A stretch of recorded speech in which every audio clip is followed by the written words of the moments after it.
mouvement populaire a une position. Et elle le dit aux Français. C'est le oui. Mais qu'est-ce que nous apporte le traité constitutionnel? Des progrès dans tous les domaines, et personne ne pourra le contester. Le siècle ne sera pas le même, selon qu'on aura voté oui ou non. Et il n'y a aucun domaine, ni le travail, ni la défense, aucun domaine dans lequel la France seule puisse aider les Français mieux que l'Europe ne pourra le faire. Avec la Constitution, il faut que les Français le sachent, on va pouvoir se doter d'une politique de l'immigration commune pour lutter contre les réseaux criminels, parce qu'on va passer d'un système de décision à l'unanimité à la majorité. Très concrètement, j'ai besoin de cette Constitution, et en particulier pour les citoyens les plus modestes, parce que sans elle, je ne pourrais pas défendre le service public dans les lycées, le service public de la restauration scolaire. On peut diverger sur l'Europe que nous voulons, et je respecte les choix de chacun, en tout cas ceux de gauche. Je veux dire aux Français qu'il n'y a pas un élément dans la Constitution, vous m'entendez Olivier Mazerolle, pas un seul qui n'aggrave la situation. Qu'au contraire, il y a quantité de décisions concrètes, et j'essaierai de le démontrer, qui améliorent la situation. Il n'y a aucune zone dans le monde, sans aucune exception, qui ait produit autant de solidarité que l'Europe l'a fait. Où dans le monde y a-t-il meilleure protection contre le chômage?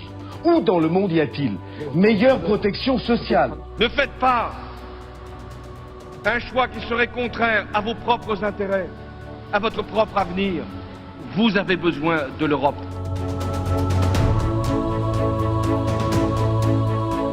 L'enjeu d'aujourd'hui est fondamental, que ce référendum est presque plus important qu'une présidentielle. Si la Constitution est votée demain, elle deviendra irréversible.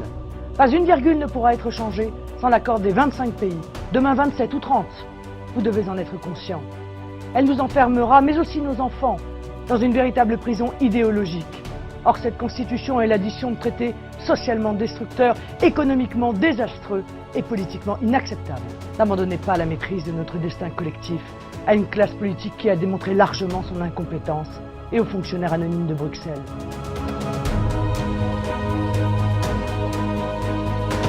Voici maintenant notre estimation Ipsos des résultats de ce référendum. Les Français rejettent la Constitution européenne. Le non l'emporte largement, 55% contre 45% pour le oui.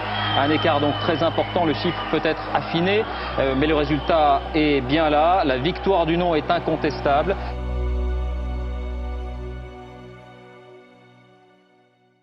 Bonsoir François Baudonnet, vous êtes notre expert européen en direct de Lisbonne. Alors pour y voir bien clair, est-ce qu'on peut finalement considérer que ce texte est à peu près le même que celui de 2005 mais qui revient sous une autre forme ?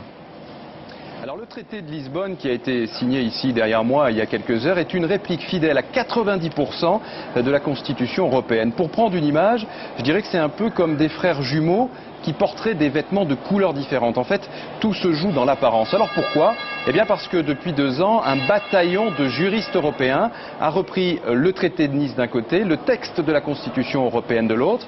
Ils ont expurgé la Constitution européenne de tout ce qui pouvait choquer. Ils ont réuni avec le traité de Nice et cela donne aujourd'hui un texte très compliqué, compréhensible justement uniquement par les juristes, un texte de 300 pages. Je l'ai dit, les socialistes vont voter le traité de Lisbonne. Ça sera jeudi à l'Assemblée nationale.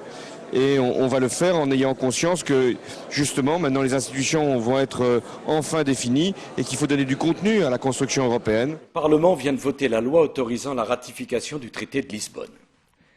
Ce traité simplifié, c'est la France qui a pris l'initiative de le proposer pour sortir l'Europe de la crise institutionnelle dans laquelle elle se trouvait plongée. J'étais également favorable au référendum parce que je pense qu'on ne peut réconcilier les citoyens avec la démocratie et avec l'Europe que s'ils participent eux-mêmes au choix. Je viens ici pour expliquer que le choix pour le oui, c'est un choix très important, qui va améliorer, qui va bouger, qui va changer l'Europe.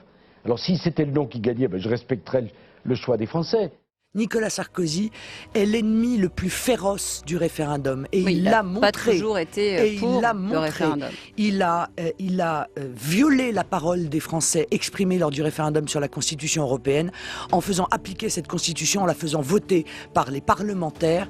C'était un déni de démocratie. Cette violence-là, les Français ne l'ont pas oubliée.